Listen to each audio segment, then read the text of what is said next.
Hi, kids. So I'm thinking we're going to try reading a chapter book, and I will read maybe one or two chapters a day. And I hope you like it. I've never read it before, but here's how it happened. I was working at Barnes and Noble a couple weeks ago, and a girl came in. She might have been like third or fourth grade, maybe fifth grade, and she asked for this book called Eventown, and we didn't have it at Barnes and Noble. So I offered to order it for her, and we did. And then I started looking at the computer that told me the information about this book, and it sounded really good. So I decided to buy it for our library and read a couple chapters to you a day. So it's called Eventown, and I love the drawings on the front. You'll see that there are all kinds of houses, and they all look exactly the same except for one right here. Looks a little different. It's got beautiful flowers growing all over it and whatnot. So it's about this girl named Eloise and her twin sister Naomi. And Eloise is really outspoken. And then her identical twin sister Naomi is not. And so far, all I know is that they're going to move somewhere. And when they talk about going on this move, it's the move. It's capitalized. So that means this move is kind of pretty much a big deal. Chapter 1, Fresh Start. Jenny Horowitz likes horses and the color pink and asking lots of questions about things I don't want to talk about. Today, she's got one of her favorite horse t-shirts on, a pink one, and she's asking me about the move. Even though every time she mentions it, I turn to Naomi and ask a question about multiplying fractions, which is what we're learning about in math class. Jenny, Bess, and Flora should all know that if I'm talking about multiplying fractions, I must really not want to talk about the move. Of the two of us, Naomi is the harder twin to read. I love talking, but she's quiet all the time.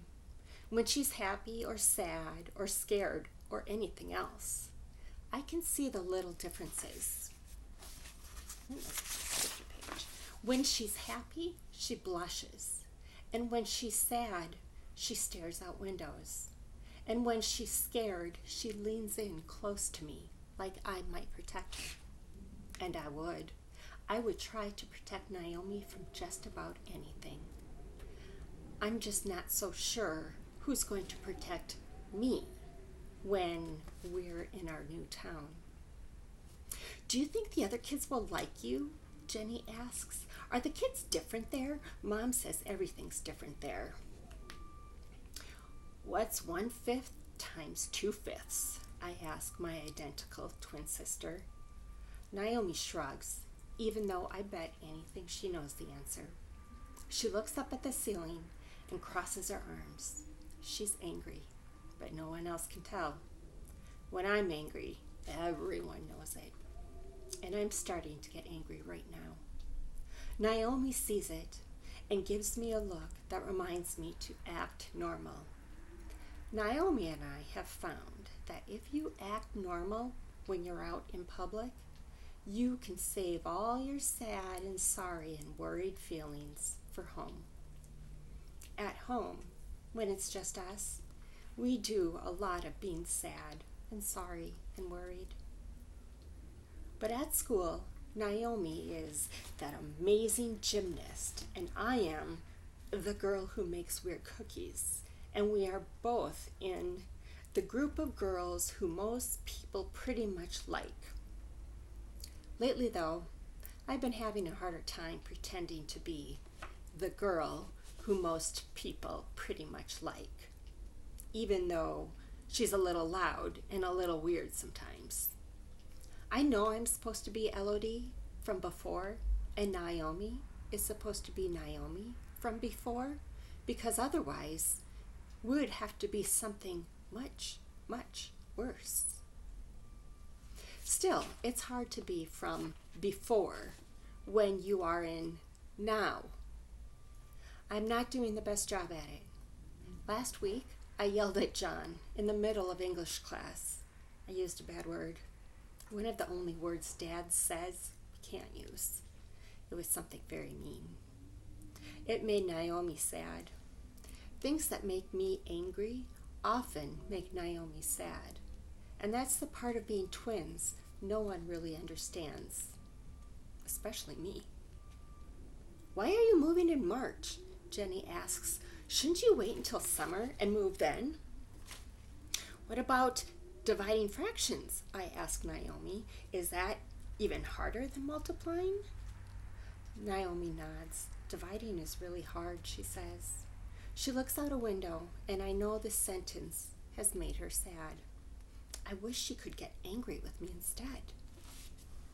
Have you even seen your new house? Have your parents? Have your parents? Hold it. Have your parents even seen it? Don't you have to see a house before you buy it? Jenny is relentless. She's speaking so loudly that other people are turning and looking at us. And no amount of shushing from Bess or nudging from Flora seems to be stopping her. Fractions are weird. I like regular full numbers better, I say. Me too, Naomi says. I'm running out of things to say about multiplying fractions, and I'm hot under my arms and all over my chest. Flora and Bess are exchanging glances that they think I don't notice, but I do. I notice the way they roll their eyes at the weird things I do, and the way they sometimes lean away from me, like they don't want other more popular girls, more normal girls, to know that we are friends. What they don't know is that I don't care about any of that anymore. What they don't know is that it's Jenny who is being awful by not stopping her question asking when I obviously don't want to answer. I am angry at all of them with their tiny, almost invisible dismissals and the not so tiny ways they tell us that they want everything to go back to the way it was before. Not because they want us to be less sad, but because they want their own lives to be easier. Sometimes I'm so angry at my friends, I wonder if I even have room for other things like sadness or happiness anymore. I wonder why Jenny can't see it, simmering under my skin, pricking my eyes, making me sweat. I heard my mom talking to my dad, and she says it's really good you guys are leaving, and that you should have left right away because your family really needs a fresh start so that you can be okay again, and leaving here is the best thing for you to do that. It happens all so fast, I could almost pretend it didn't happen at all. Doesn't this make you wonder, what happened? I bet we'll find out. I shove Jenny Horowitz against the wall. My hands press hard into her shoulders, my elbows bend, and I let it all go. The move. The last few months. Jenny's stupid horse shirt, and the fact that Naomi's a gymnastics star and I can't do a cartwheel. Bess's birthday party last month, where she invited Flora and Jenny to sleep over but didn't ask me and Naomi. The way my shoes pinch because I need a new pair and Mom keeps forgetting. Dad's bad moods, Jenny's incessant questions, the way people say the words fresh start, and how it sounds more like a threat or a punishment than some great goal to work toward. Naomi's quietness getting even quieter, and everything else that's made the last few months feel like something I'm carrying around and not something I'm moving through. With all that going into the push, it's a wonder why Jenny doesn't fly right through the wall into the janitor's closet on the other side. Instead, her glasses, pink of course, fall from her face and her shoulders meet the wall with a thump and the other kids around us gasp, their hands over their mouths and their eyes wide, moon-like, like cartoon characters instead of real people. It takes about 1 second, for Miss Marley to rush to the scene as if she knew something like this was going to happen. I didn't know, though. I never seem to know what's coming. It didn't feel good shoving Jenny. It didn't feel good calling John the bad word either. It felt inevitable, though.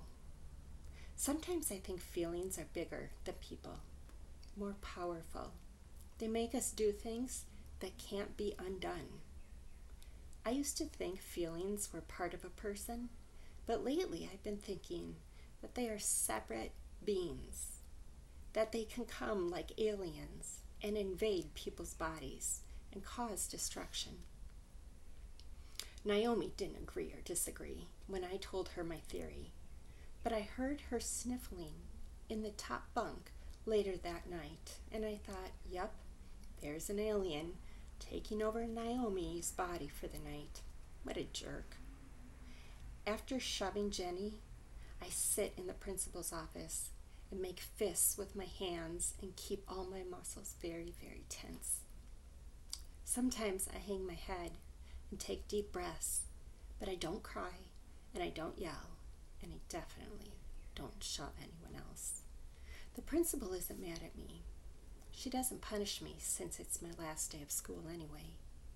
I've always liked the principal. She wears dresses with cat patterns and bird patterns and giraffe patterns, and she makes goofy jokes that kids make fun of, but I sort of like. She has never treated me any differently than she did last year. Some days are harder than others, she says with a sigh, like she knows the same things I know. Like she shoved somebody too? Like she sat in a little room like this once and gotten a headache from the effort of trying to be okay. Isn't that right, Miss Lively? I don't see anything. I don't make any noise at all, but I nod at the way a principal in a dress covered in elephants can say something so simple and so true. The end of the chapter. Kind of depressing. Makes you wonder what happened that they have all these big feelings now. But I bet it gets better.